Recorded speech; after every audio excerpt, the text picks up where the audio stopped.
Hello' everyone, কি খবৰ আপোনালোকৰ? নিশ্চয় আপোনালোকৰ খবৰ ভাল। পুনৰ আহিলোঁ মোৰ নতুন এটি ভিডিঅ' লৈ আপোনালোকৰ মাজলৈ।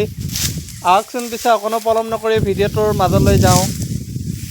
আজি আহিলোঁ মামাৰ লগত মামাহঁতৰ পথাৰত ধান কাটিবলৈ। যিহেতু আজিৰে পৰা মামাহঁতৰো পথাৰত ধান কটা শেষ হ'ব, সেয়েহে মোকো মাতিছিল পথাৰত ধান কাটি অকণমান সহায় কৰি দিবলৈ। সেয়ে আহিলোঁ পথাৰলৈ। ভাবিলোঁ আপোনালোককো সোণোৱালী পথাৰখনৰ অকণমান পৰিৱেশটো দেখুৱাওঁ। আহকচোন ভিডিঅ'টো শেষলৈকে চাওঁ। এইফালে ধাননি পথাৰত বহি খাবলৈ ধুনীয়া কেইটামান বস্তু লৈ আহিছোঁ। আঠিয়া কল আৰু ৰবাব টেঙা। চাওকচোন এয়া কি সুন্দৰ ৰবাব টেঙা লৈ আহিছোঁ খাবলৈ। আৰু লগত আছে ঠাণ্ডা পানী। ধাননি পথাৰৰ মাজত এনেদৰে ধান কাটি থাকি ৰবাব টেঙা আৰু আঠিয়া কল খোৱাৰ মজাই বেলেগ। এয়া চাওকচোন সোণোৱালী পথাৰখনৰ কি সুন্দৰ মনোমোহা সৌন্দৰ্য। এয়া ধান কাটি আছোঁ। আজি যিহেতু মামাহঁতৰ ধান কটা শেষ হ'ব, সেয়ে সন্ধিয়াৰ সাজত হাঁহৰ মাংসৰে এসাঁজ মামাই খুৱাব। মামাই কৈ আছে মোৰ হেনো বহুত আজি পৰিশ্ৰম হৈছে।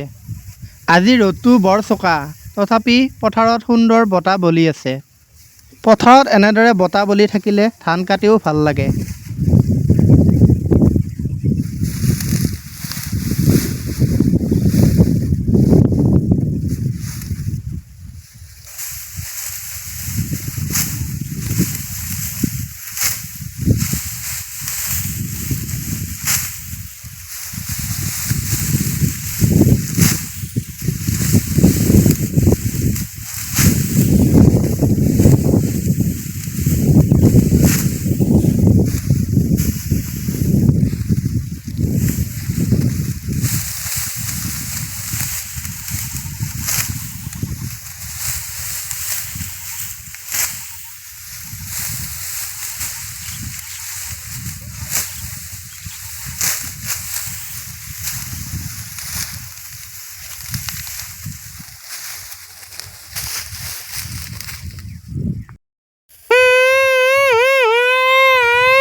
আজিকালি ল'ৰা ছোৱালীয়ে এইবোৰ নাজানেই।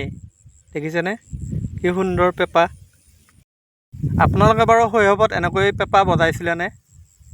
মই কিন্তু বহুত বজাইছিলোঁ। এয়া চাওকচোন। আগতে সৰুতে কিমান যে বজালোঁ এয়া পেঁপা, ধানৰ পেঁপা। আপোনালোকে বাৰু সৰুতে বজাইছিলেনে এনেকৈ? এইফালে যিহেতু আমাৰ আজি ধান কটা শেষ হ'ল, সেয়ে মামা আৰু মামীয়ে ধানৰ ডাঙৰি চপোৱাত ব্যস্ত হৈ পৰিলে।